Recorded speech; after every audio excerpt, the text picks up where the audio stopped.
Los registros del juzgado del condado de Lancaster, Pensilvania, cuentan 4 muertes distintas ocurridas entre 1837 y 1841. Un abogado que cayó de su caballo en una mañana de niebla, un banquero hallado ahogado en las aguas poco profundas de Mill Creek, un juez de circuito que sucumbió a una repentina enfermedad durante la cosecha y un sheriff del condado descubierto en el fondo de su propio pozo. Lo que estos registros no revelan es que los 4 hombres estaban casados con hermanas de la misma familia católica irlandesa y que cada muerte ocurrió en un plazo de 18 meses desde sus respectivas bodas.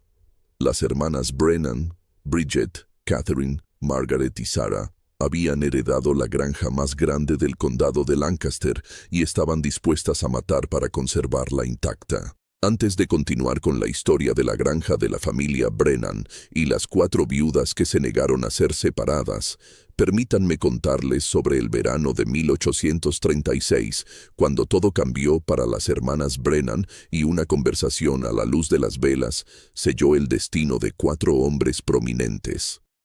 La granja de la familia Brennan se extendía por 847 acres de la tierra más fértil de Pensilvania, bordeada por el arroyo Mill Creek al norte y la carretera de Lancaster al sur.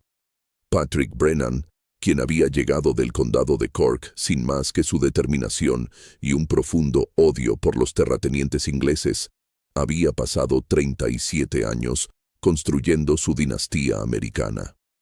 Para 1836, su propiedad valía más que la mayoría de los pueblos pequeños, con una imponente casa de piedra que rivalizaba con cualquiera en Filadelfia, graneros que podían albergar 200 cabezas de ganado y silos de grano que alimentaban a medio condado durante los duros inviernos. Pero Patrick Brennan murió en octubre de ese año con un problema que habría destruido a familias menos unidas. Las leyes de herencia de Pensilvania dictaban que la propiedad de un hombre se dividiera en partes iguales entre sus hijos tras su muerte. Patrick no tenía hijos varones.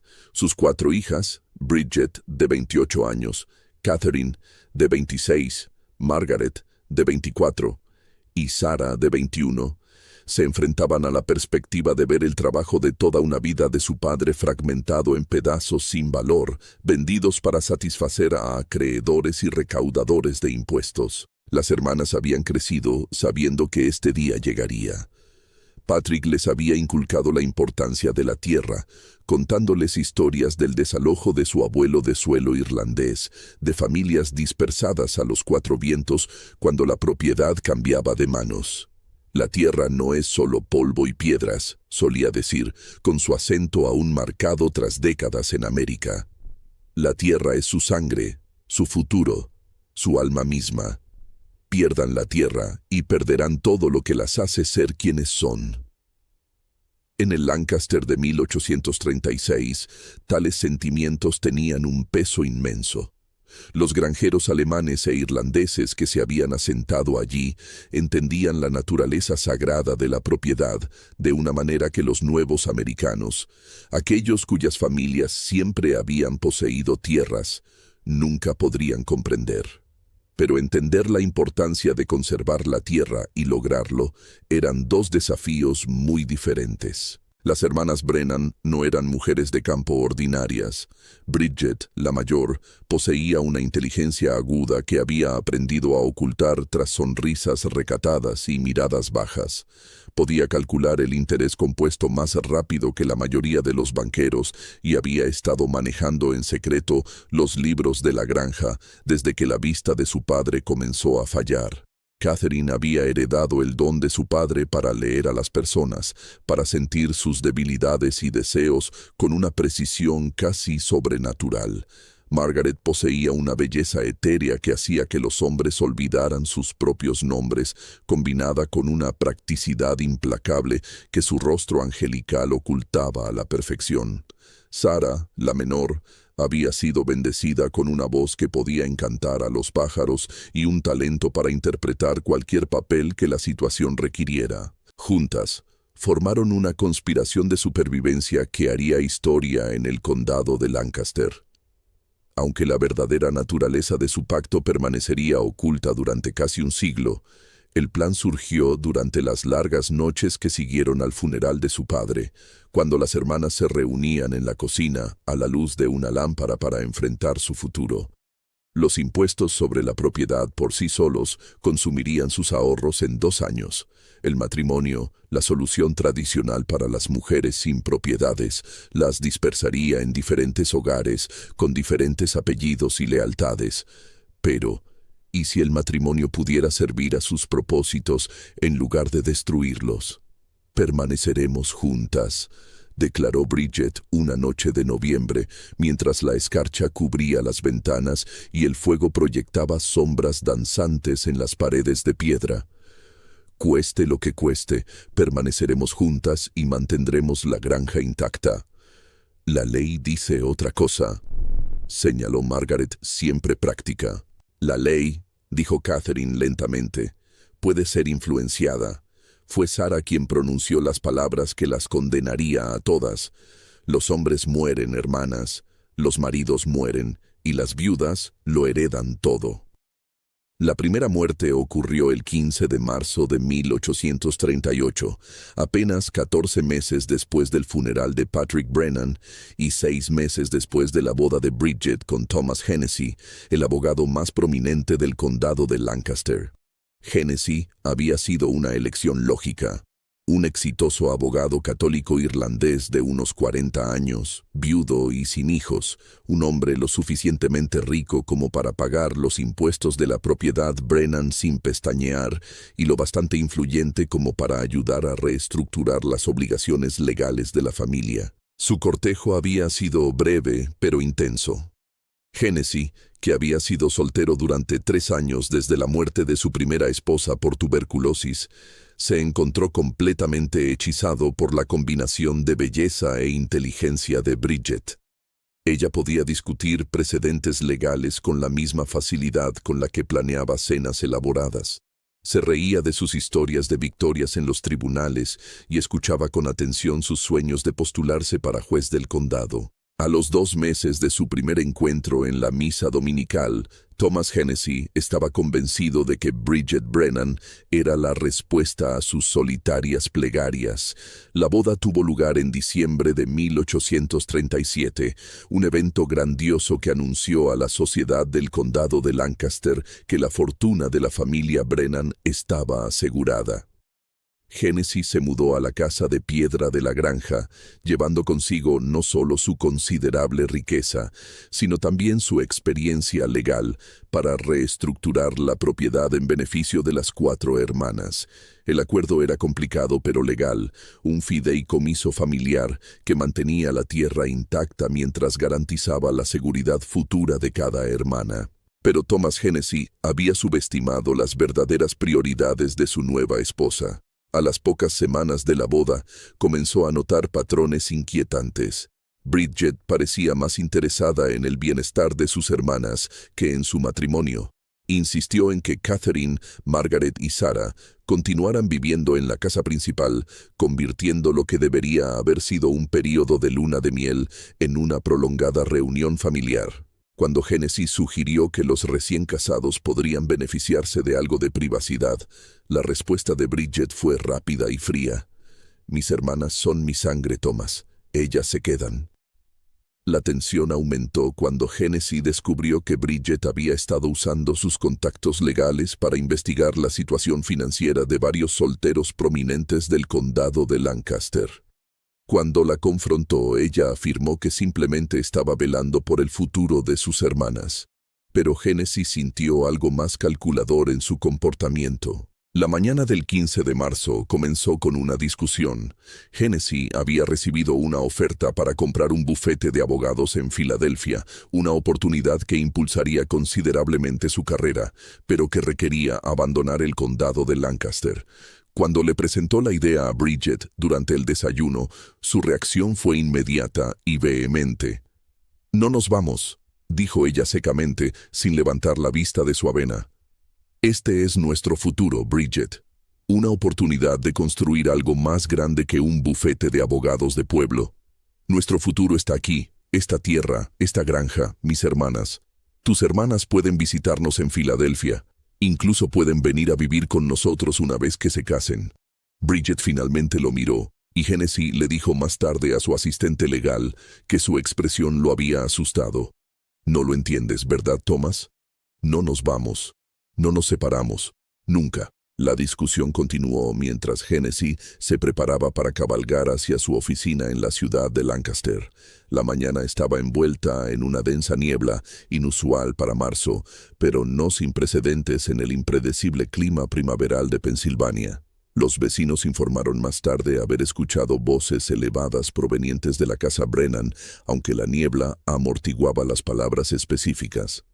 Aproximadamente a las 9:30 de esa mañana, el caballo de Thomas Hennessy regresó a la granja sin su jinete.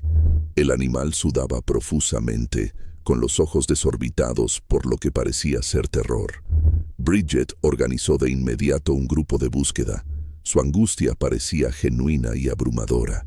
Encontraron el cuerpo de Hennessy 3 horas después, tendido junto a la carretera principal, a aproximadamente media milla de la granja, con el cuello roto por lo que parecía ser una caída catastrófica de su caballo.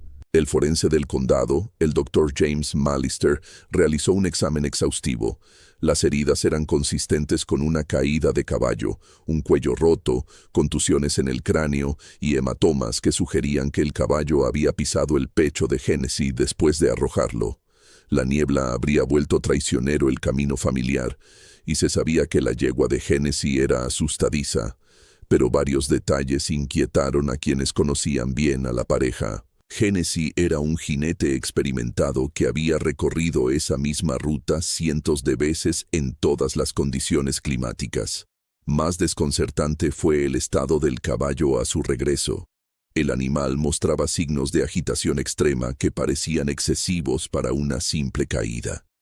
Lo más perturbador de todo fue la reacción de Bridget. Aunque su dolor parecía genuino, su preocupación inmediata pareció centrarse en asuntos prácticos. Asegurar el testamento de Hennessy, consolidar sus bienes y garantizar que sus arreglos legales para la granja permanecieran intactos.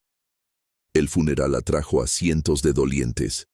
Thomas Hennessy había sido muy respetado en los círculos legales del condado de Lancaster y su muerte repentina conmocionó a la comunidad.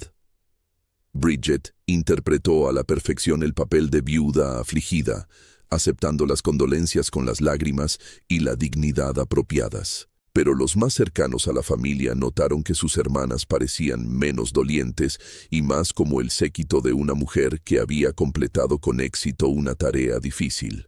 Un mes después del funeral, Catherine Brennan comenzó a aceptar invitaciones sociales de Hamilton Crawford, el banquero más exitoso del condado de Lancaster. El cortejo de Crawford siguió un patrón que se volvería inquietantemente familiar para cualquiera que prestara atención a las vidas románticas de las hermanas Brennan. Hamilton Crawford era un hombre práctico de unos 30 y tantos años, un presbiteriano escocés que se había convertido al catolicismo para casarse con su primera esposa, fallecida 3 años antes por fiebre puerperal. Su banco tenía hipotecas sobre la mitad de las granjas del condado de Lancaster y su riqueza personal rivalizaba con la de los príncipes mercaderes de Filadelfia. Catherine se acercó a Crawford con una combinación de vulnerabilidad y fuerza que resultó irresistible para un hombre que había pasado 3 años solitarios enterrándose en libros de contabilidad y documentos de préstamos. Aparecía en su banco los martes por la tarde, aparentemente para discutir los arreglos financieros de la familia tras la muerte de Thomas Hennessy, pero sus conversaciones gradualmente pasaron de los negocios a los asuntos personales.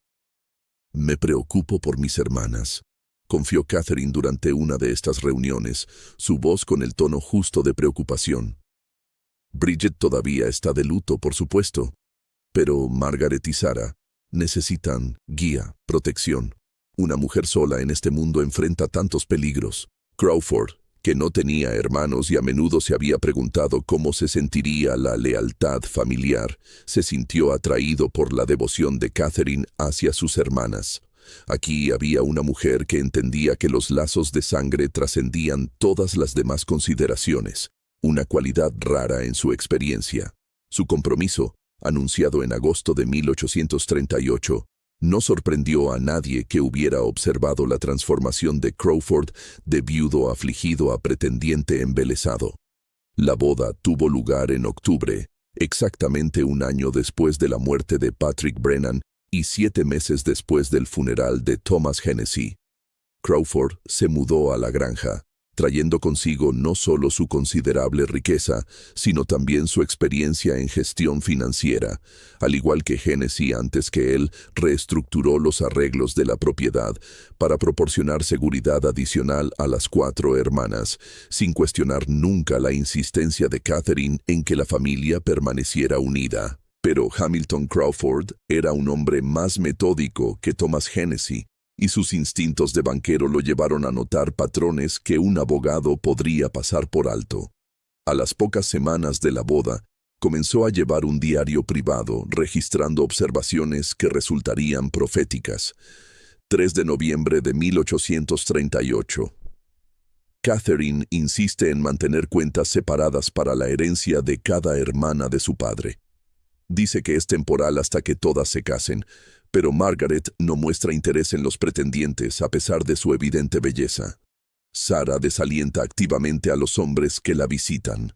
Comienzo a sospechar que no tienen intención de casarse. 18 de noviembre de 1838. Bridget visitó el banco hoy para discutir oportunidades de inversión.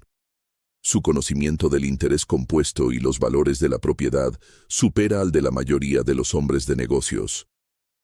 Hizo preguntas detalladas sobre las leyes de herencia, específicamente sobre los derechos de las viudas en casos de muerte sin testamento. Afirmó curiosidad académica, pero la conversación se sintió calculada. 1 de diciembre de 1838. Escuché una conversación entre Catherine y Margaret sobre mantener la unidad y proteger el legado. Cuando notaron que estaba escuchando, cambiaron rápidamente de tema a los preparativos de Navidad. Cada vez estoy más convencido de que las hermanas han hecho algún tipo de pacto con respecto a la propiedad. 15 de diciembre de 1838. Catherine se ha vuelto distante, mecánica en sus afectos. Muestra más interés en discutir negocios que en las relaciones maritales normales. Cuando mencioné la posibilidad de formar nuestra propia familia, su reacción fue fría, casi hostil. Las 4 somos familia suficiente, dijo. Las sospechas de Crawford se profundizaron cuando descubrió que Margaret había comenzado a recibir visitas regulares del juez Cornelius Whitman, el juez de circuito que presidía los casos legales más importantes del condado de Lancaster. Whitman era un hombre distinguido de unos 50 años, viudo con hijos mayores que vivían en Filadelfia. También era el juez que supervisaría cualquier impugnación legal a los arreglos de propiedad de la familia Brennan. La formación de banquero le había enseñado a reconocer patrones, y el patrón que emergía alrededor de las hermanas Brennan lo inquietaba profundamente. Pero Hamilton Crawford había cometido un error crucial en su análisis. Asumió que reconocer una conspiración sería suficiente para protegerlo de convertirse en su próxima víctima. La segunda muerte ocurrió el 8 de febrero de 1839, durante uno de los inviernos más fríos en la memoria del condado de Lancaster. Crawford había adoptado la costumbre de caminar por los límites de la propiedad cada mañana, en parte por ejercicio y en parte para inspeccionar los preparativos de invierno de la granja. El arroyo Mill Creek, que formaba el límite norte de la propiedad Brennan, se había congelado por completo por primera vez en décadas, creando lo que parecía ser un paso seguro sobre el agua. El cuerpo de Crawford fue descubierto por un vecino que buscaba ganado extraviado. El banquero aparentemente había intentado cruzar el arroyo sobre el hielo que se había roto bajo su peso, hundiéndolo en el agua helada. La corriente lo había arrastrado casi un cuarto de milla río abajo antes de que su cuerpo quedara atrapado contra un tronco caído. Muerte por ahogamiento, complicada por la exposición al frío extremo. Exactamente lo que uno esperaría de tal accidente.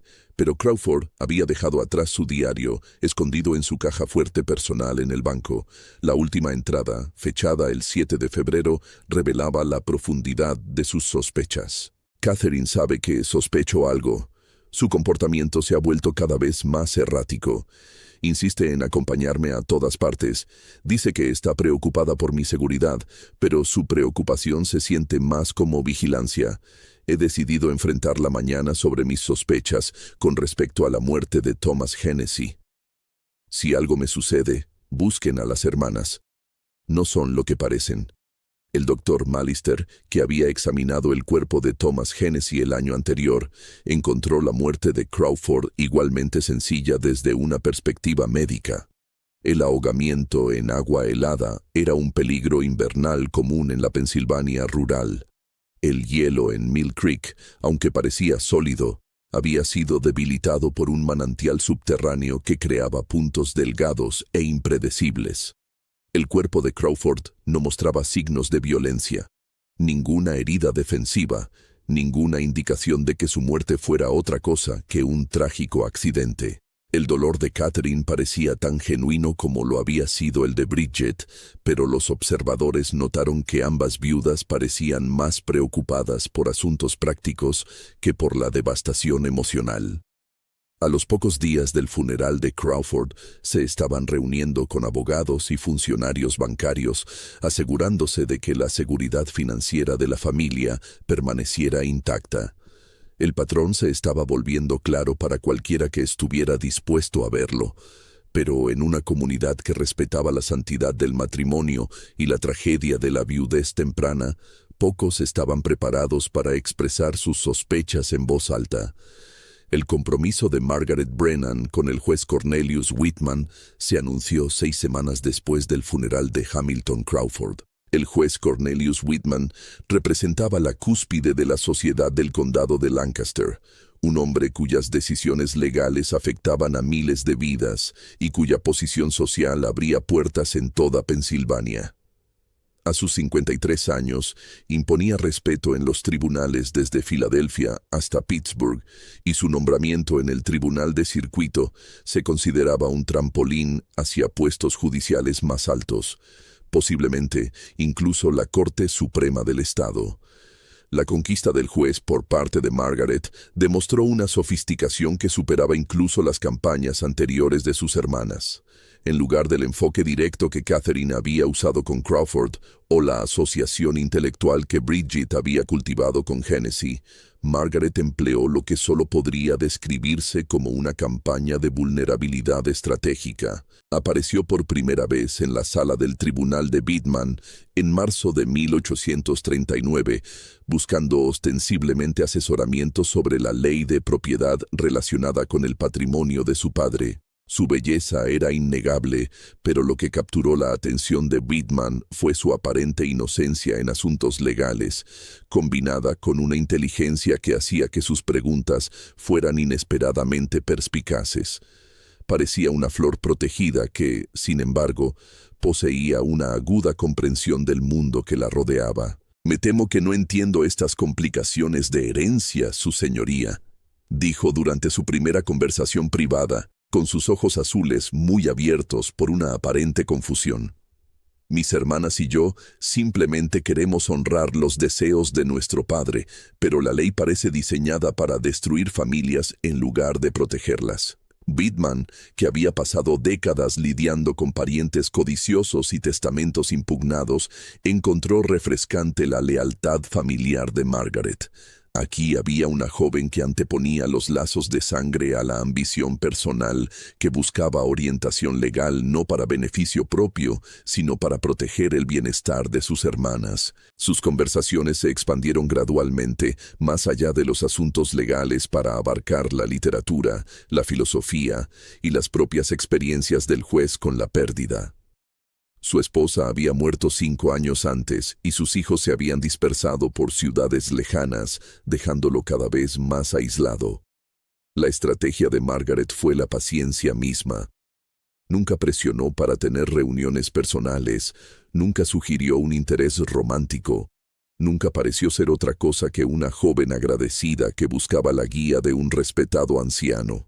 Pero, de alguna manera, Whitman se encontró esperando con ansias sus visitas, planeando su agenda en torno a sus conversaciones y abriendo gradualmente su corazón a alguien que parecía entender su soledad sin aprovecharse de ella. El anuncio del compromiso en mayo de 1839 conmocionó a la sociedad del condado de Lancaster más que los matrimonios anteriores. El juez Whitman era un pilar de respetabilidad, un hombre cuyo juicio se consideraba intachable. Que se casara con la tercera hermana Brennan, tras las convenientes muertes de los maridos de sus hermanas, pareció a muchos observadores notablemente coincidente o notablemente sospechoso. Pero el propio Whitman parecía genuinamente feliz por primera vez en años. Margaret trajo luz a su vida austera, llenando su casa de risas y calidez. Mostró un interés genuino en su trabajo, una curiosidad inteligente sobre los precedentes legales y una notable habilidad para recordar detalles sobre casos y colegas. Más importante aún, compartía su creciente preocupación por el sospechoso patrón de muertes que rodeaba a su familia. «Me preocupo por mis hermanas», le confió Margaret a Whitman 2 semanas antes de su boda. Bridget y Catherine han sido diferentes desde que murieron sus maridos, más reservadas, más intensas en mantener a la familia unida. A veces siento que están planeando algo, pero no puedo imaginar qué. Esta conversación sería recordada más tarde como el intento de Margaret de distanciarse de la conspiración de sus hermanas o como la manipulación más calculadora de todas, usando las propias sospechas de Whitman para exculparse mientras se posicionaba como una víctima involuntaria de los planes de sus hermanas. La boda tuvo lugar en julio de 1839, una ceremonia más pequeña que las anteriores, en parte por respeto a las muertes recientes y en parte debido a los crecientes rumores sobre la inusual suerte de la familia Brennan en el amor y la pérdida. Whitman se mudó a la granja como sus predecesores, aunque insistió en mantener su propia residencia en la ciudad por motivos profesionales.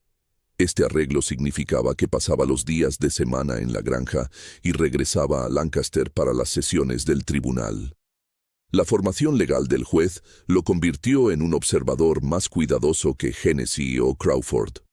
Un mes después de su matrimonio, comenzó a documentar patrones de comportamiento inquietantes que sus predecesores habían pasado por alto o desestimado. Sus notas privadas, descubiertas años después, revelaron a un hombre cada vez más convencido de que se había casado con una conspiración. 10 de agosto de 1839. Margaret insiste en conocer mi horario con antelación. Afirma que quiere planificar comidas y eventos sociales, pero sus preguntas parecen más centradas en cuándo viajaré solo que en arreglos domésticos. 25 de agosto de 1839.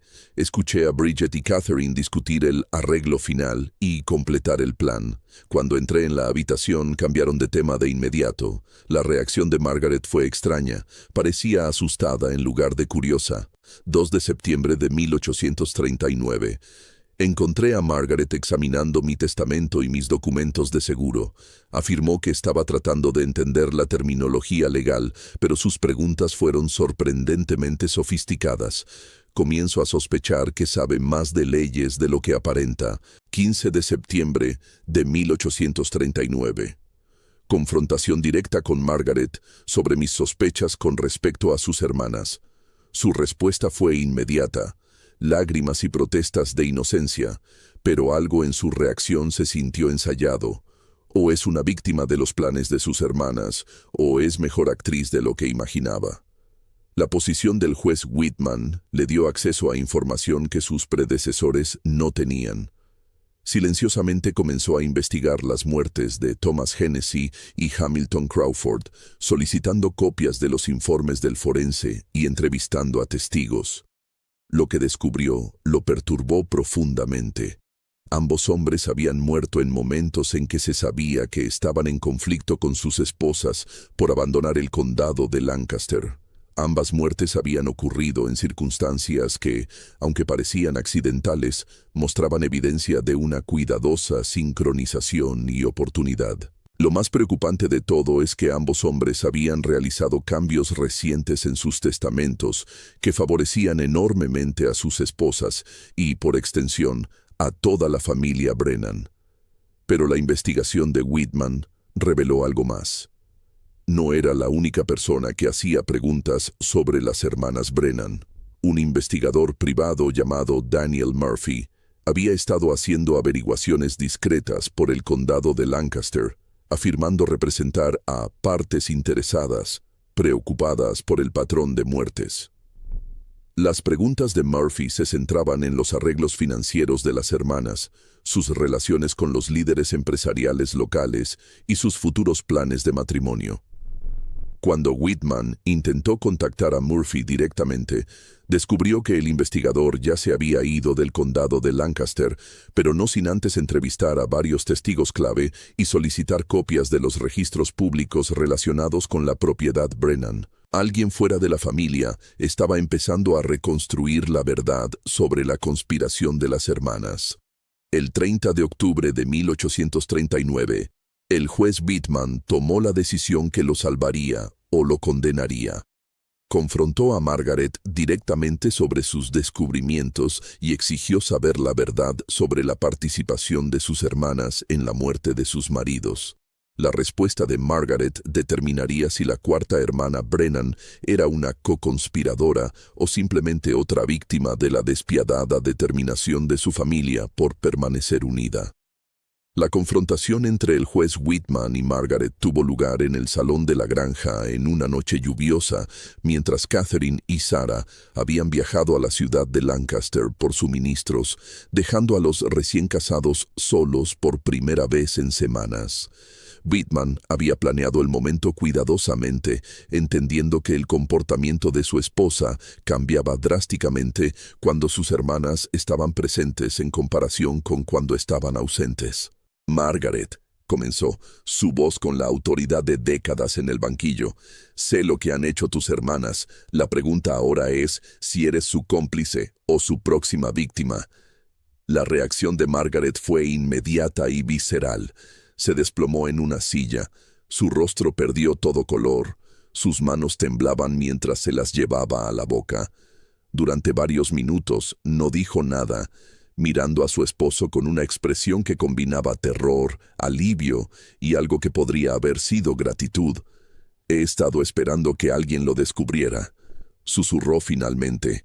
He estado rezando para que alguien las detuviera antes de que me obliguen a hacer lo que ellas hicieron. Lo que siguió fue una confesión que reveló el verdadero alcance de la conspiración de las hermanas Brennan. Según Margaret, el plan había sido una creación de Bridget, concebido durante esas conversaciones a la luz de las velas después del funeral de su padre. La hermana mayor había calculado que 4 matrimonios estratégicos, seguidos de 4 muertes convenientes, no solo mantendrían intacta la propiedad familiar, sino que también crearían un imperio financiero que podría mantenerlas en el lujo por el resto de sus vidas. Bridget dijo, «Teníamos que pensar como hombres», reveló Margaret, su voz fortaleciéndose mientras hablaba. Dijo, «Los hombres usan la violencia y la política para conseguir lo que quieren, pero las mujeres tienen que ser más listas, más pacientes». Dijo, «Si lo hacíamos bien, nadie sospecharía de nosotras porque la gente ve lo que espera ver, viudas afligidas, no asesinas calculadoras». La confesión reveló la inquietante eficiencia de los métodos de las hermanas. Cada muerte había sido meticulosamente planeada con meses de antelación, con contingencias para diferentes escenarios y una cuidadosa atención a la creación de accidentes plausibles. Bridget había estudiado las rutinas diarias de Thomas Hennessy durante semanas antes de su muerte, observando su ruta a la ciudad, el temperamento de su caballo y los patrones climáticos que podrían proporcionar cobertura para sus acciones. Drogó su café esa mañana, reveló Margaret, con algo que lo marearía, lo desorientaría, pero que desaparecería de su sistema para cuando alguien examinara su cuerpo. Luego, Asustó a su caballo deliberadamente, arrojó una piedra en el momento exacto en que pasaba por la parte más empinada del camino. La muerte de Hamilton Crawford había requerido una preparación más elaborada. Catherine había pasado semanas estudiando los patrones de hielo en Mill Creek, identificando la ubicación exacta donde los manantiales subterráneos creaban puntos débiles e impredecibles. La mañana de su muerte, continuó Margaret con lágrimas corriendo libremente ahora, usó varillas de hierro calientes para debilitar aún más el hielo, creando una trampa que parecería completamente natural. Caminó con él esa mañana, insistiendo en acompañarlo a revisar los límites de la propiedad, algo que nunca antes había hecho. Lo guió hasta el punto exacto en el hielo, luego se hizo a un lado justo cuando cedió. Dijo más tarde que tuvo que mantener su cabeza bajo el agua durante casi un minuto, pero el frío lo debilitó, por lo que no pudo luchar eficazmente. Pero la revelación más impactante de Margaret concernía a su propio papel en la conspiración. No había sido una víctima involuntaria de los planes de sus hermanas. Había sido su cómplice reacia desde el principio. Bridget y Catherine le habían dejado claro que su cooperación no era opcional, que la supervivencia de la familia dependía de que las 4 hermanas desempeñaran sus papeles asignados. Me dijeron que si me negaba, harían parecer que yo había sido la asesina todo el tiempo, explicó. Bridget dijo que sería fácil plantar pruebas que sugirieran que había asesinado a Thomas y Hamilton por celos o codicia. Dijeron que nadie creería que 3 hermanas pudieran trabajar juntas de manera tan eficiente, pero que todos creerían que una hermana se había vuelto loca de celos. El juez Whitman escuchó esta confesión con creciente horror, no solo por los crímenes descritos, sino también al darse cuenta de que su propia muerte había sido planeada con la misma precisión metódica. Margaret reveló que su asesinato estaba programado para el 15 de noviembre de 1839, a menos de 3 semanas de distancia. El método sería el envenenamiento, usando una toxina de acción lenta que imitaría los síntomas de un ataque al corazón, una causa de muerte plausible para un hombre de su edad y nivel de estrés profesional. Sarah ha estado practicando con diferentes dosis, reveló Margaret. Las ha estado probando en gatos y perros callejeros, encontrando la cantidad correcta que mataría lo suficientemente rápido como para evitar la recuperación, pero lo suficientemente lento como para parecer natural. Bridget dijo, «Tu muerte tiene que ser perfecta porque eres demasiado prominente para que la gente acepte otro accidente conveniente». Pero la investigación de Whitman había descubierto otro elemento inquietante de la conspiración, la participación de Daniel Murphy, el investigador privado que había estado haciendo preguntas por el condado de Lancaster. Según Margaret, Murphy no trabajaba para partes interesadas, como había afirmado. Trabajaba para las propias hermanas Brennan, contratado para identificar a cualquiera que pudiera estar acercándose demasiado a la verdad sobre sus crímenes. Bridget quería saber si alguien sospechaba de nosotras, explicó Margaret. Dijo que necesitábamos adelantarnos a cualquier investigación, saber lo que la gente decía y pensaba. Murphy le informa cada semana con los nombres de cualquiera que haga preguntas sobre nuestra familia. Esta revelación significaba que la propia investigación de Whitman era conocida por las hermanas, que sus sospechas les habían sido comunicadas y que su confrontación con Margaret podría ser parte de su plan más grande. Quizás la confesión de Margaret era genuina, o quizás era una elaborada manipulación diseñada para hacerle bajar la guardia en el momento crucial. «¿Cómo sé que estás diciendo la verdad ahora?», exigió Whitman. «¿Cómo sé que esto no es solo otra capa de engaño?». La respuesta de Margaret determinaría no solo el destino de Whitman, sino también si la conspiración de las hermanas Brennan finalmente sería expuesta o reclamaría su 4ª y última víctima. Se dirigió al escritorio del salón, abrió un cajón cerrado con una llave que llevaba alrededor del cuello y sacó un diario encuadernado en cuero lleno de páginas escritas a mano. «Esto contiene todo», dijo colocando el diario en las manos de Whitman. «Cada detalle de cada asesinato, cada plan, cada conversación». He estado documentándolo todo desde la muerte de Thomas, pensando que algún día podría necesitar pruebas de lo que realmente sucedió. Mientras Whitman comenzaba a leer, el sonido de caballos acercándose anunció el regreso de Catherine y Sarah de su viaje a la ciudad. Los ojos de Margaret se encontraron con los de su esposo con una expresión de desesperada urgencia. «No pueden saber que te lo he dicho», susurró. «Si sospechan que sabes la verdad, te matarán esta noche». El diario que Margaret puso en manos del juez Whitman contenía 3 años de documentación meticulosa que transformaba a las hermanas Brennan de presuntas criminales en monstruos confirmados. Escrito con la cuidada caligrafía de Margaret, las páginas detallaban no solo los asesinatos de Thomas Hennessy y Hamilton Crawford, sino también la planificación sistemática que había precedido a cada muerte y el frío cálculo que había seguido. La primera entrada, fechada el 15 de noviembre de 1836, exactamente un mes después del funeral de Patrick Brennan, revelaba el momento en que el dolor se transformó en algo mucho más peligroso. Bridget nos ha presentado una elección que en realidad no es una elección. Podemos ver cómo el legado de nuestro padre es destruido por las leyes de herencia, dispersado entre acreedores y recaudadores de impuestos, hasta que no quede nada de 37 años de trabajo. O podemos tomar el control de nuestro propio destino. Dice que las mujeres a lo largo de la historia han usado el matrimonio como un arma, pero seremos las primeras en usar la viudez como una estrategia. 4 matrimonios, 4 muertes, 4 fortunas. Para cuando terminemos, seremos dueñas de la mitad del condado de Lancaster. Las entradas posteriores documentaron la transformación de las hermanas de hijas afligidas a depredadoras calculadoras. Estudiaron a posibles objetivos como estrategas militares, evaluando la riqueza, la posición social, los hábitos personales y las vulnerabilidades de cada hombre. Thomas Hennessy había sido seleccionado no solo por su experiencia legal, sino también por su soledad. Un viudo desesperado por compañía sería más propenso a tomar decisiones emocionales precipitadas sobre el matrimonio y la herencia. 3 de diciembre de 1836. Bridget dice: «Nunca debemos permitirnos sentirnos culpables por lo que estamos planeando. Estos hombres morirán felices, creyéndose amados y apreciados. Sus muertes serán rápidas y relativamente indoloras, mucho más misericordiosas que la lenta inanición que nos espera si perdemos la granja». Ella dice: «No somos asesinas. Somos supervivientes que usan las únicas armas disponibles para las mujeres en un mundo diseñado para destruirnos».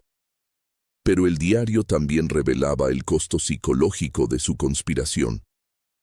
Las entradas de Margaret se volvieron cada vez más perturbadas a medida que el plan avanzaba de la discusión teórica a la implementación real. 16 de marzo de 1838. Thomas está muerto y Bridget no muestra más emoción que si hubiera matado un pollo para la cena. Me dijo que la parte más difícil fue fingir el duelo en el funeral, no porque sintiera culpa, sino porque en realidad estaba orgullosa de lo perfectamente que se había ejecutado el asesinato. Creo que mi hermana puede estar genuinamente loca, pero le tengo demasiado miedo para resistirme. El diario documentaba cómo la personalidad de cada hermana había sido convertida en un arma para su conspiración. Bridget actuaba como la mente maestra, usando su inteligencia para planificar cada asesinato y su crueldad para asegurarse de que no se pasara por alto ningún detalle.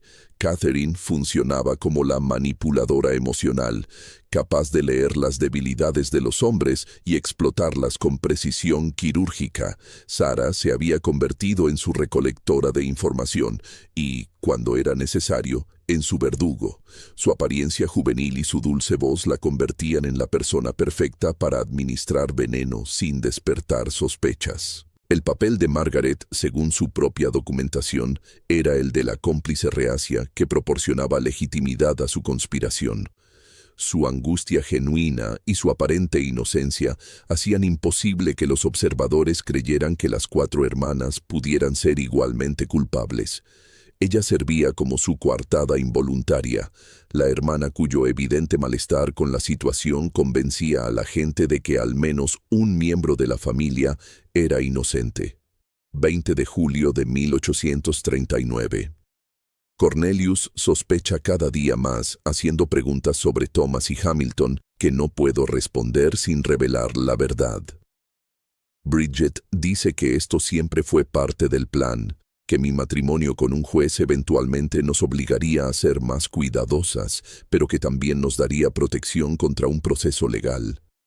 ¿Quién creería que una mujer le confesaría un asesinato a su propio esposo?, preguntó. Y si intenta exponernos, ¿quién creería que la propia esposa de un juez lo ha engañado tan completamente? Mientras Whitman leía estos pasajes, el sonido de los caballos acercándose a la granja se hizo más fuerte, acompañado por la voz de su esposa, que saludaba alegremente a los peones. Tenía quizás minutos para decidir cómo responder a las revelaciones de Margaret antes de que Catherine y Sarah regresaran a la casa y la oportunidad de una conversación privada desapareciera. Las últimas entradas del diario revelaron el elemento más inquietante de la conspiración. Nunca se pretendió que terminara con 4 muertes. Bridget había estado planeando asesinatos adicionales, apuntando a otros hombres ricos del condado de Lancaster que pudieran proporcionar a las hermanas aún más riqueza e influencia. Los 4 maridos habían sido solo el comienzo de una campaña que podría haber continuado indefinidamente. 25 de octubre de 1839.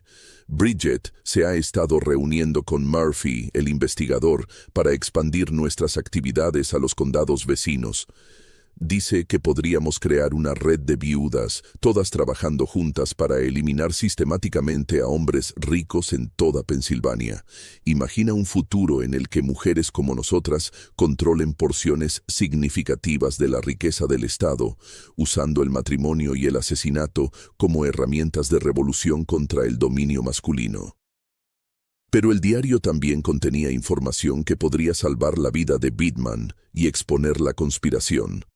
Descripciones detalladas de dónde se habían escondido las pruebas, cómo se habían cometido los asesinatos, y lo más importante, cuándo y cómo se planeaba su propia muerte. Según la documentación de Margaret, su asesinato estaba programado para el 15 de noviembre, exactamente a 2 semanas de distancia. Sarah había estado probando dosis de extracto de dedalera, un veneno que causaría síntomas que imitaban una insuficiencia cardíaca. La toxina se administraría en su brandy de la noche, un ritual que se había convertido en parte de su rutina diaria desde que se mudó a la granja. 1 de noviembre de 1839. Sarah ha perfeccionado la dosis. 3 gotas causarán dolores en el pecho y dificultad para respirar en 1 hora, seguido de un paro cardíaco en 4 horas.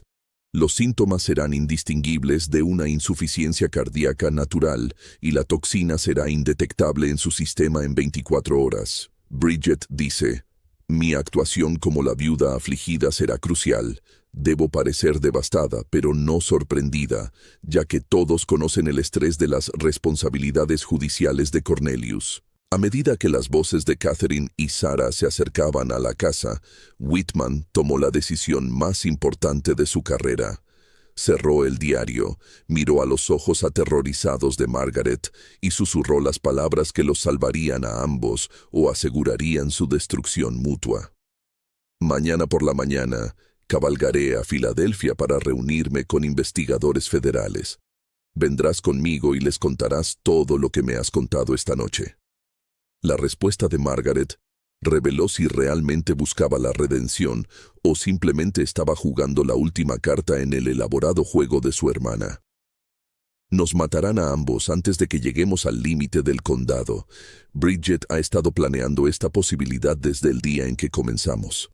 Tiene hombres vigilando los caminos, gente que le debe favores, formas de hacer que las muertes parezcan accidentales, incluso cuando las víctimas intentan escapar. La puerta principal se abrió con un alegre crujido cuando Catherine y Sarah entraron en la casa, sus voces brillantes con la falsa calidez que se había convertido en su marca registrada desde que comenzaron los asesinatos. Margaret ocultó rápidamente el diario bajo su chal, mientras Whitman componía sus facciones en una expresión de interés casual en las actividades de su esposa. «Cornelius, Margaret», llamó Catherine, sus pasos acercándose al salón. «Nunca adivinarán lo que descubrimos en la ciudad. La señora Henderson de la tienda de telas ha estado difundiendo los rumores más interesantes sobre la extraordinaria suerte de nuestra familia con el matrimonio». La risa de Sarah resonó desde el pasillo, musical e inocente como siempre. Sugirió que tal vez las mujeres Brennan poseemos algún tipo de encanto sobrenatural sobre los hombres, si tan solo supiera cuán en lo cierto está, aunque no de la manera que ella imagina. Whitman sintió que se le helaba la sangre ante la crueldad casual en la voz de Sarah. Estas mujeres hablaban de asesinato con el mismo tono que otras personas podrían usar para discutir el clima o el precio del grano.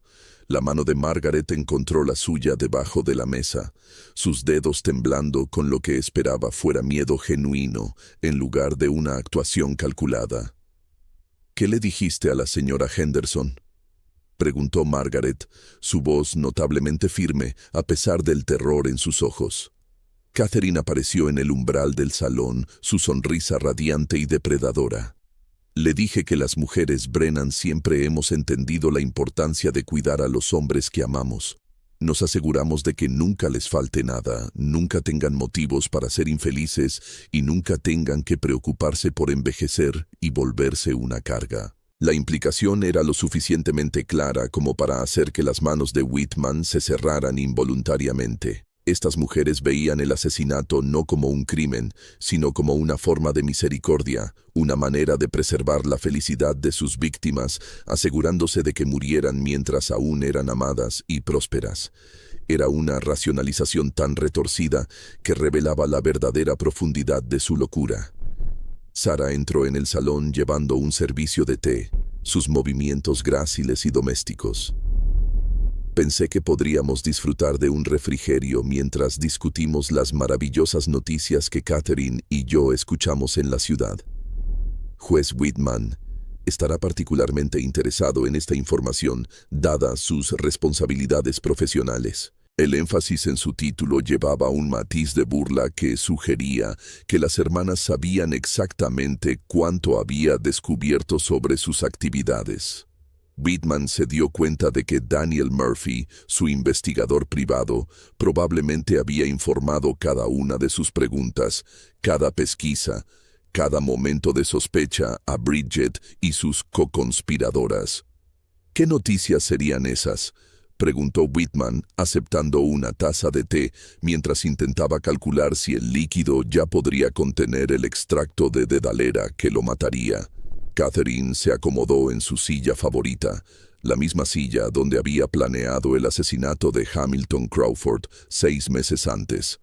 «Parece que ciertas autoridades federales han estado haciendo averiguaciones sobre tasas de mortalidad inusuales entre hombres ricos en los condados rurales de Pensilvania. Están particularmente interesados en casos donde viudas jóvenes heredan fortunas sustanciales en circunstancias sospechosas». Las palabras golpearon a Whitman como un golpe físico. Si los investigadores federales ya estaban investigando el patrón de muertes, su propia investigación podría ser redundante, pero también significaba que las hermanas sabían que estaban bajo escrutinio de fuentes más allá de los chismes locales y los funcionarios del condado. Sarah continuó la revelación con su característica dulce sonrisa. «La señora Henderson mencionó que un caballero de Filadelfia ha estado haciendo preguntas sobre nuestra familia específicamente. Quería saber sobre las circunstancias de las muertes de Thomas y Hamilton, sobre nuestros arreglos financieros y sobre tu propio matrimonio con Margaret». «¿La señora Henderson le proporcionó información a este caballero?», preguntó Whitman, aunque sospechaba que ya sabía la respuesta. «Oh, sí», respondió Catherine alegremente. «Le contó todo lo que sabía, lo que desafortunadamente incluye bastante especulación y rumores junto con los hechos reales.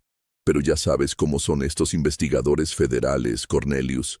Tienen formas de separar la verdad de los chismes, especialmente cuando encuentran patrones que sugieren actividad criminal organizada.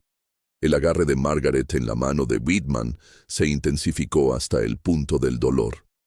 Las hermanas les estaban diciendo que su tiempo se había agotado, que las autoridades federales se estaban acercando a su conspiración y que el cronograma planeado para el asesinato de Whitman se había adelantado drásticamente.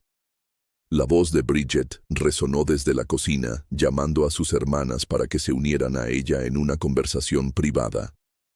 Catherine y Sarah se excusaron con sonrisas de disculpa, dejando a la pareja casada sola en el salón, con el entendimiento de que su privacidad era temporal y probablemente ilusoria. «Van a matarte esta noche», susurró Margaret en el momento en que sus hermanas abandonaron la habitación.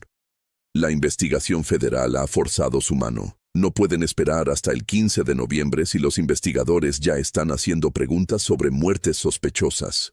Whitman estudió el rostro de su esposa, buscando cualquier signo de engaño. Todo en el comportamiento de Margaret sugería un terror genuino, pero había visto cuán convincentemente podían mentir las hermanas Brennan cuando su supervivencia dependía de ello. ¿Era esta conversación otra manipulación diseñada para hacerle confiar en ella por completo antes de que ella misma administrara el veneno? «¿Cómo sé que no eres parte de esta actuación final?», preguntó en voz baja. «¿Cómo sé que tu confesión, tu miedo, tu diario, no son parte de un elaborado plan para hacerme bajar la guardia?» La respuesta de Margaret fue buscar debajo de su chal y sacar un pequeño frasco de vidrio lleno de un líquido transparente. «Este es el extracto de dedalera que Sarah ha estado preparando. Se suponía que debía poner 3 gotas en tu brandy de la noche, esperar a que te derrumbaras y luego llamar al doctor Malister para confirmar tu muerte por insuficiencia cardíaca». Colocó el frasco en la palma de Whitman, sus ojos nunca apartándose de su rostro. Si todavía fuera parte de su conspiración, ya habría administrado el veneno. El hecho de que te lo esté dando a ti debería probar dónde residen mis lealtades. El sonido de una conversación intensa provenía de la cocina, demasiado amortiguado para distinguir palabras específicas, pero lo suficientemente claro como para indicar que las 3 hermanas estaban en una planificación urgente. Whitman se dio cuenta de que él y Margaret tenían quizás minutos para decidir un curso de acción antes de que comenzara la fase final de la conspiración. «Hay algo más», susurró Margaret, su voz apenas audible. «El diario que te mostré no es la única evidencia. Bridget ha estado llevando registros financieros detallados de todo lo que hemos robado, cada transacción de propiedad, cada herencia que hemos manipulado. Lo llama seguro en caso de que alguna vez necesitemos demostrar nuestro valor a posibles aliados o chantajear a cualquiera que nos amenace». «¿Dónde se guardan esos registros?» «Escondidos en el viejo escritorio de mi padre en el sótano, detrás de un panel falso que solo Bridget conoce. Pero la he estado observando, aprendiendo sus secretos, preparándome para este momento en que tendría que elegir entre mis hermanas y mi alma». La conversación desde la cocina se hizo más fuerte y Whitman pudo distinguir la voz de Bridget dando lo que sonaban como instrucciones finales a Catherine y Sarah. Lo que sea que estuvieran planeando estaba a punto de comenzar. «Nos vamos ahora», decidió Whitman. «Por la puerta de atrás, toma mi caballo, cabalga hasta la ciudad de Lancaster y ve directamente a las autoridades federales. Deja que tus hermanas les expliquen a los investigadores por qué su co-conspiradora y su cuarta víctima desaparecieron en medio de la noche». Pero mientras se movían hacia la parte trasera de la casa, la voz de Sarah llamó desde la cocina con una dulzura artificial. «Margaret, querida, ¿podrían tú y Cornelius unirse a nosotras un momento? Bridget tiene algo importante que le gustaría discutir con ambos». Era una citación, no una petición, y ambos entendieron que negarse revelaría de inmediato que su conversación privada había descubierto la conspiración. Margaret miró a su esposo con una expresión que combinaba amor, terror y una esperanza desesperada. «Si entramos en esa cocina», susurró, «puede que nunca salgamos vivos». El juez Cornelius Whitman había pasado 27 años tomando decisiones que afectaban la vida de otras personas, pero ninguna había tenido el peso de la elección que enfrentó el 1 de noviembre de 1839. Podía entrar en la cocina donde 3 asesinas esperaban con su trampa final, o podía intentar un escape que podría salvar su vida, pero que dejaría a las hermanas Brennan libres para continuar su ola de asesinatos en otros condados, otros estados, donde quiera que su retorcida ambición las llevara. La decisión fue tomada por él, por el sonido de múltiples caballos acercándose a la granja a gran velocidad. A través de la ventana del salón, Whitman pudo ver antorchas ardiendo en la oscuridad, demasiados jinetes para una visita casual y moviéndose con demasiado propósito para una visita social. Alguien venía a la granja Brennan con asuntos oficiales, y ese alguien había traído suficientes hombres para manejar la resistencia.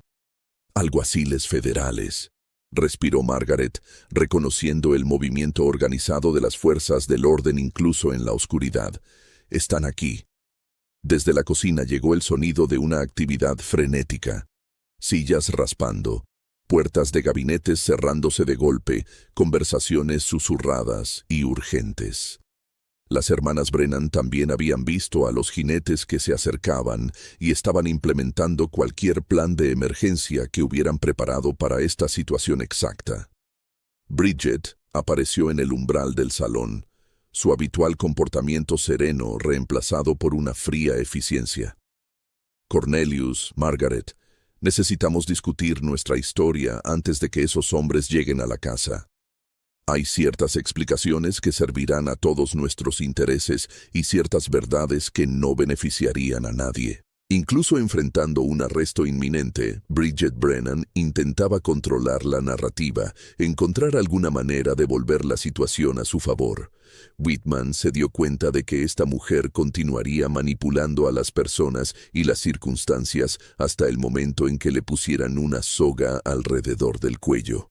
«Creo que no», respondió Whitman, poniéndose de pie y colocándose entre su esposa y su hermana. «Margaret y yo le diremos a las autoridades exactamente lo que sucedió aquí, y tendrás que responder por lo que has hecho». La expresión de Bridget cambió de una calma calculada a una furia genuina, revelando por primera vez al monstruo que se había escondido bajo años de cuidadosa actuación. «Idiota santurrón, ¿crees que tu preciada ley te protegerá de nosotras? ¿Crees que a los alguaciles federales les importan las muertes de unos pocos hombres cuando hay fortunas y reputaciones en juego?» «¿Qué quieres decir?», exigió Whitman, aunque parte de él ya sospechaba la respuesta. Sarah apareció junto a su hermana mayor, su dulce rostro torcido en algo feo y vengativo. ¿De verdad creías que operábamos sin protección, sin aliados en altos cargos? ¿Imaginabas que 4 mujeres podrían cometer asesinatos perfectos durante 3 años sin que alguien en una posición de autoridad mirara para otro lado? La implicación era asombrosa. La conspiración de las hermanas Brennan había sido protegida por una corrupción que se extendía mucho más allá del condado de Lancaster. Alguien con un poder significativo las había estado protegiendo de la investigación, probablemente a cambio de una parte de su riqueza robada o por servicios aún por prestar. Catherine se unió a sus hermanas en el umbral, bloqueando cualquier ruta de escape hacia la cocina. «Juez Whitman está a punto de aprender que la justicia no es ciega, simplemente es cara. Los hombres que cabalgan hacia esta casa no vienen a arrestarnos a nosotras. Vienen a arrestarlo a usted». Antes de que Whitman pudiera responder, el sonido de botas en el porche delantero anunció la llegada de sus visitantes. Un puño pesado golpeó la puerta, seguido de una voz que transmitía una autoridad absoluta. «Alguaciles federales, abran esta puerta inmediatamente». Bridget se alisó el vestido y compuso sus facciones en una expresión de angustia femenina. Recuerda, Cornelius, tú eres el que tiene acceso a los documentos legales, el conocimiento para falsificar papeles de herencia, las conexiones para organizar accidentes convenientes. Margaret es la víctima traumatizada que finalmente encontró el coraje para exponer los crímenes de su esposo. La puerta se abrió antes de que nadie pudiera responder, y 6 hombres armados entraron en la granja con las armas desenfundadas y las insignias a la vista. Su líder, un hombre canoso de unos 50 años, examinó la escena con ojos experimentados que no perdían detalle. Soy el alguacil William Davis, del Tribunal Federal de los Estados Unidos para el Distrito Este de Pensilvania. Juez Cornelius Whitman queda arrestado por conspiración para cometer asesinato, fraude y corrupción en el cargo. Las palabras golpearon a Whitman como golpes físicos. Las hermanas de alguna manera habían logrado incriminarlo por sus propios crímenes, volviendo su investigación en su contra y usando su posición como evidencia de su culpa en lugar de su inocencia. Margaret dio un paso adelante, con lágrimas corriendo por su rostro en lo que parecía ser una angustia genuina. Alguacil Davis no lo entiende. Mi esposo es inocente. Mis hermanas son las que mataron a Thomas Hennessy y Hamilton Crawford. Tengo pruebas, evidencias que le mostrarán la verdad. Pero Bridget estaba preparada para este giro. Su voz llevaba exactamente el tono correcto de preocupación afligida por un pariente mentalmente inestable. Me temo que mi hermana ha estado bajo una tensión tremenda desde su matrimonio. Ha estado haciendo acusaciones descabelladas, creando fantasías elaboradas sobre conspiraciones de asesinato. El doctor Malister puede verificar que Margaret ha estado mostrando signos de una grave perturbación mental. El alguacil Davis estudió a las 4 personas frente a él con la atención cuidadosa de un hombre que había visto toda forma de engaño imaginable. Señora Whitman, hemos recibido un testimonio detallado de un investigador privado llamado Daniel Murphy, quien afirma tener pruebas de que usted y sus hermanas asesinaron sistemáticamente a sus maridos para obtener ganancias financieras. La revelación de que Murphy se había vuelto contra sus empleadoras cambió toda la dinámica de la confrontación. El rostro de Margaret se iluminó con una esperanza desesperada, mientras que sus hermanas intercambiaron miradas de pánico apenas controlado. Murphy ha estado trabajando para nosotras, dijo Catherine rápidamente. Lo contratamos para investigar muertes sospechosas en el condado porque estábamos preocupadas por nuestra propia seguridad. Si está haciendo acusaciones contra nosotras, claramente ha sido corrompido por alguien con interés en destruir a nuestra familia, pero el alguacil Davis no había terminado con sus revelaciones. El señor Murphy nos proporcionó registros financieros detallados que muestran el robo sistemático de propiedades y activos después de cada muerte. También nos dio pruebas físicas, frascos de veneno, documentos falsificados y correspondencia que describe toda la conspiración. La compostura de Sarah finalmente se quebró. Su dulce máscara se deslizó para revelar a la asesina calculadora que había debajo. Murphy debía destruir esa evidencia. Nos prometió que todo sería eliminado si le pagábamos lo suficiente. La admisión quedó suspendida en el aire como una sentencia de muerte, confirmando todo lo que Margaret había revelado en su diario y todo lo que Whitman había sospechado sobre la familia de su esposa. Bridget lanzó a su hermana menor una mirada de puro odio, dándose cuenta de que el arrebato de Sarah las había condenado a todas. Además, continuó el alguacil Davis, tenemos un testimonio jurado del propio juez Whitman, proporcionado a través de intermediarios durante las últimas semanas, que documenta su descubrimiento de la conspiración y sus intentos de reunir pruebas contra las perpetradoras. Whitman miró al alguacil confundido. Nunca había proporcionado testimonio a las autoridades federales, nunca había contactado a intermediarios, apenas acababa de descubrir el alcance total de la conspiración esa misma noche. Pero entonces la comprensión lo iluminó. Margaret había estado en contacto con los investigadores federales, había estado cooperando en secreto con la investigación de Murphy, había estado trabajando durante semanas para exponer los crímenes de sus hermanas. El diario, dijo Margaret en voz baja, sacando el libro encuadernado en cuero de debajo de su chal. Todo está documentado aquí. Cada asesinato, cada plan, cada conversación. He estado reuniendo pruebas desde la muerte de Thomas Hennessy, esperando el momento adecuado para hacer justicia por todos los hombres que mis hermanas mataron. Las últimas palabras de Bridget, mientras los alguaciles le ponían las esposas en las muñecas, revelaron la verdadera profundidad de su lógica retorcida. Salvamos a esos hombres de envejecer, de convertirse en una carga para sus familias, de ver desaparecer sus fortunas y fallar sus cuerpos. Les dimos amor y felicidad hasta el momento en que murieron.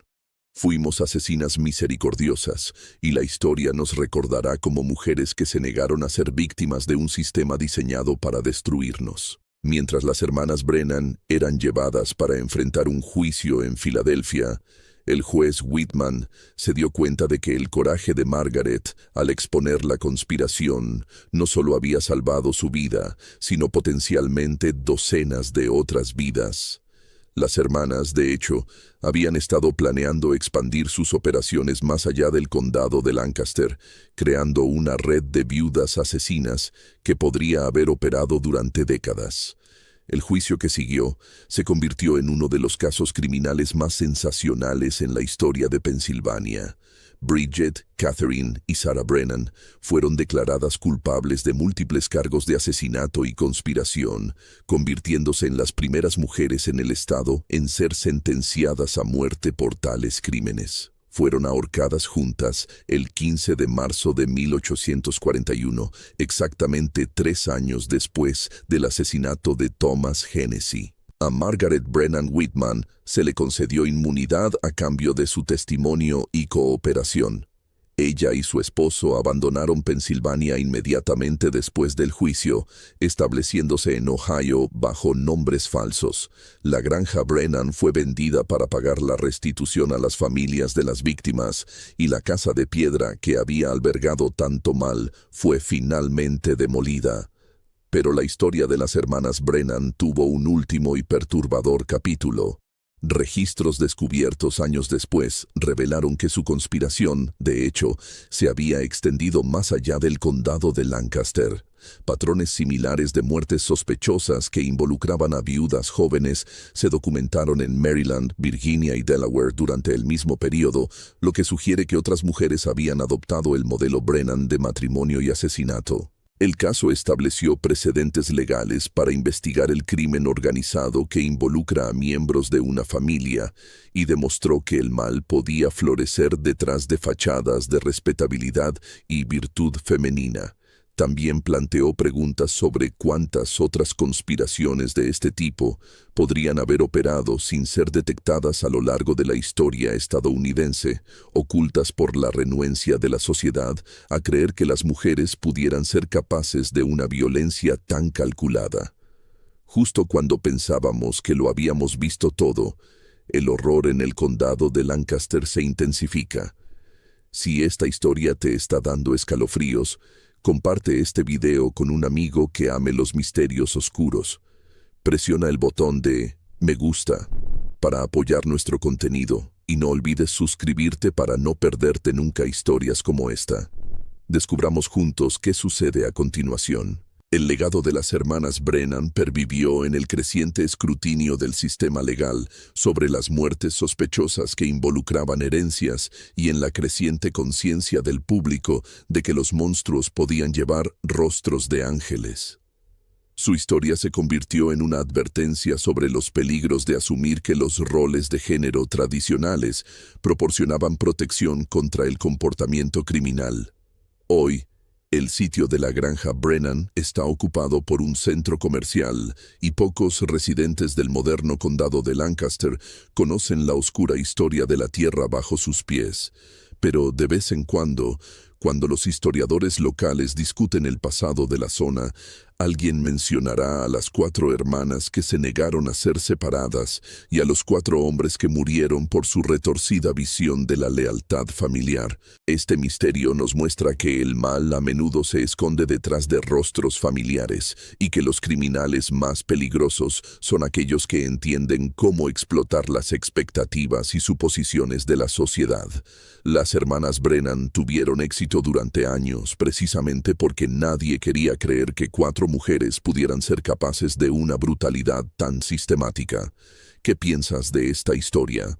¿Crees que todo fue revelado o podría haber habido otras víctimas que nunca descubrimos? ¿Podrían conspiraciones similares estar operando incluso hoy, ocultas detrás de fachadas de respetabilidad y devoción familiar? Deja tu comentario abajo con tus teorías sobre las hermanas Brennan y sus crímenes. Si disfrutaste de este relato y quieres más historias de terror como esta, suscríbete, activa la campanita de notificaciones y comparte con alguien que ame los misterios. La oscuridad de la historia guarda muchos secretos y estamos aquí para descubrirlos todos. Nos vemos en el próximo video.